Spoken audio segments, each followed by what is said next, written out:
good? YouTube?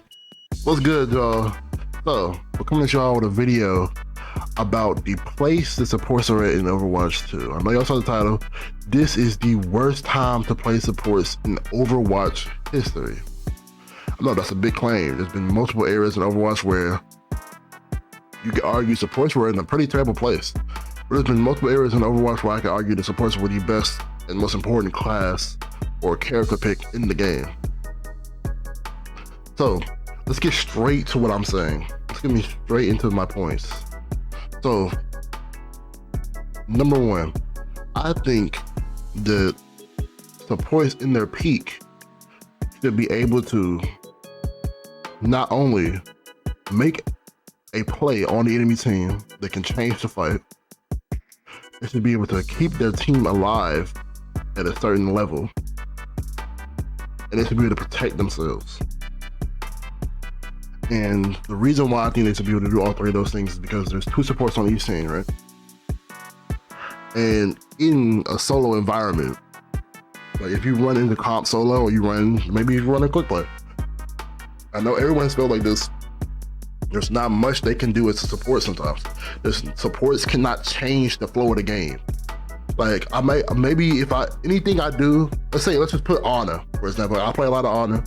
If I anti the other team, like let's say I use my anti aggressively and I anti the whole team. Let's say I get 5 antis, right? I need my teammates to make a play on my anti for it to be effective. My anti by itself is not gonna win us that fight. They need to push into the team and apply that pressure and get those kills for it to actually matter that I even anti the other team. I can't do any. I'm able to get 1 pick, but if I could get 2, that's a fight changer.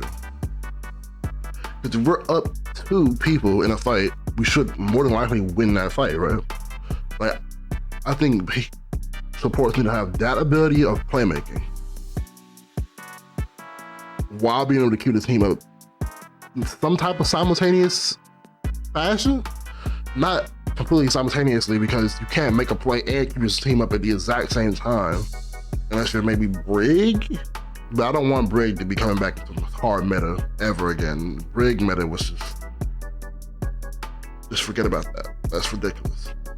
But another thing is, or another way that you can make supports more viable now, is that you need to give every support a movement ability. Every support needs to have a movement ability so that they can run. And the main problem with supports right now is that you feel like you will always need to run.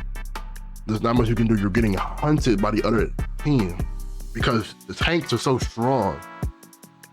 You're the reason why the tanks are living, so they're hunting you. You're the main focus of the enemy team. And if you're playing Ana or Zenny, or not Zenny, Zenyatta, I call him Zenny. But if you're playing Zenny or Ana or maybe Bap, Teeth, you don't have too many options on how you can get away. On Ana, you can use your anti-nade on yourself and maybe hit the enemy at the same time, sleep. But if you can only sleep one enemy, you can only anti them, you're still not gonna be able to kill them, especially if it's a tank. Like you saw me, I was in that room right there, I got killed by the tank, and after I antied him, and I couldn't sleep him because he was in Larissa. So there was not much I could really do there. You could say I was out of position, but it really wasn't up to me to be out of position, and I got forced into that because my teammates did not hold the front line. They went straight past my team. So I would either need an escape there like Kiriko, which is why I think Kiriko is the best support in the game. She has the ability to make a playmaking move by hitting her headshots. If you can, it's a skill shot. If you hit your headshots, you're doing what, 120 damage to the head without a damage buff? 120 damage to the head is almost a kill on squishy targets. It's just headshot, body shot, I'm thinking they're dead, like for a 150 HP target. Headshot, that's a lot of damage. 240 damage is killing most of the people in the game. But and she has her invulnerability Suzu, her protection Suzu, which makes you invulnerable, you heal, and you cleanse. And she has a teleport that can go through walls. So she's obviously, as to being the newest support in the game, she's obviously built for Overwatch 2. She's built for Overwatch 2 more than any other support in the game, and I think that either they need to make changes to all supports to be similar to Kiriko, as in they have a way to escape. You don't have to have the Suzu and all that. They just need to mainly have a way to escape, or easier way to escape, or they need to be able to deal larger amounts of damage to where if you push them carelessly, they can turn the entire fight on you no matter what character you are. And most supports right now cannot do that. I think Kiriko is really the only option for supports that can do that in total. Maybe you can argue Lucio because of his boop and he can speed out, but like if you're going to give it certain characters, you're just screwed either way. Like if Hog hooks you as Lucio, what are you going to do? I mean, you can boop him backwards if you have your boop, but if he waits till you use your boop, then it's just pretty much wraps for you. Zenyatta's kick is nice, but it's really just for when you're out of position, because you shouldn't have to use Zenya's kick unless you're like last alive, really.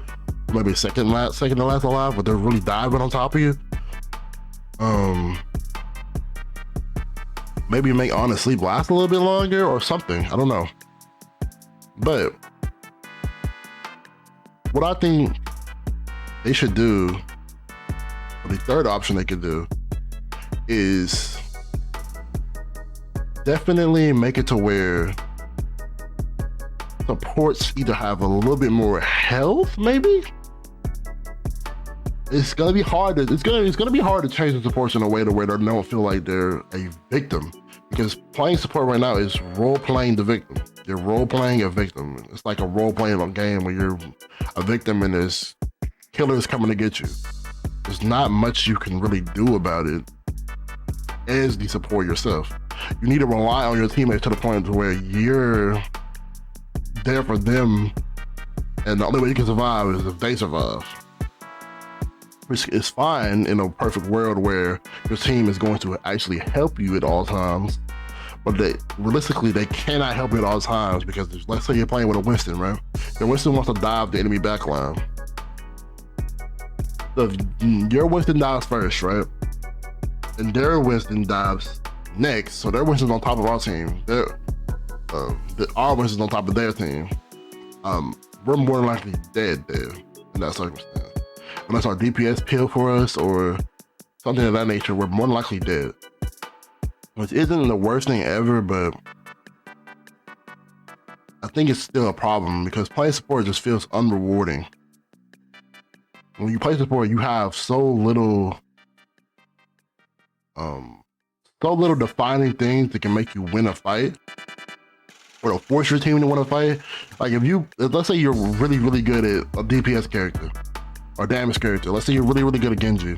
If you jump up and blade, you can get 2 or 3 kills, and that's turning the fight immediately.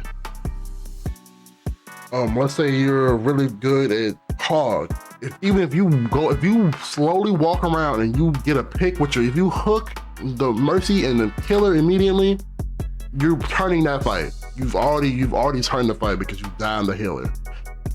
And Hog right now is also in a pretty bad state. I think he's pretty oppressive at the moment due to them nerfing Zarya, and then the next best thing was Hog. So people have just went to Hog. I'm obviously not the greatest supports of all time, so there's probably other supports that can do a little bit more than me. But I've heard some great supports as great as ML7. ML7 recently was on a podcast where he was even saying the supports are not in a great state. He was saying some of the things that I'm saying is to where he even feels, and he's one of the best supports in the world. He's probably top 5%, top 2%, top 1% support in the world in this game. Probably in the top 1%. He's showing that even he is having problems making and having the team win off of what he's doing. And it just doesn't feel good to play the game where you're not really one of the deciding factors if the fight goes good or not. Yes, your healing helps, and the team needs your healing, But that's really the only thing you're doing that can help decide a fight. But what it needs to be is our survivability. If they want to make it to where we're not playmakers and we're not going out and getting picks, they make it to where there's a skill gap, as in to where if I survive better than the other supports survive and heal better than the other supports heal, then my team should be winning the fight. More than likely. It's not always going to go down like that because there's going to just be, the matchmaking system in this game is already pretty bad. It's pretty bad. And there's not much, I mean, they got to fix that at some point. Like, I've loaded into a lobby and I've seen a silver in my lobby. I'm not silver. I don't know why there's silver in my lobby. All I gotta do, if y'all wanna see who's in your lobby and there's someone trolling, or you think someone's trolling, or you think someone's playing really bad, look at their profile. Look at their profile. If they have their profile able to be viewed, if you look at their profile, you can see what rank they are. And if you really wanna get annoyed, do that. That's why I personally stopped looking, because there's this guy to the point where it's like, well, I'm pretty sure there shouldn't be a bronze in my lobby. But, you know, the matchmaking is not the greatest right now. But, yeah, that's pretty much it, man. There's not much else I want to say. I think the main points of this video is what they need to do for Season 2 to fix this, the supports not feeling as good. They need to either make it to where more supports have movement abilities, make it to where supports can make a play, as in getting a kill, or make it to where supports can be more survivable in another way. They need to be able to make something that can happen to have supports feel more valuable than they are now. The supports are very valuable because they're healing the team, but they need to be valuable in another sense, that they're actually able to turn a fight, or to help turn a fight at least, without using their ultimate. You can say support ultimates, but support ultimates are usually used defensively, unless you're maybe an Ana. Maybe you can transcendence in aggressively, but it's probably better to use it defensively. And all the other O's like Beat, Rally, and who's using Brig anyways? Like Brig mains, y'all comment down in the chat. If you're a Brig main, comment Brig is the greatest, and I will go ahead and like that comment, I guess. But if you like the video, like, comment, subscribe, and I'm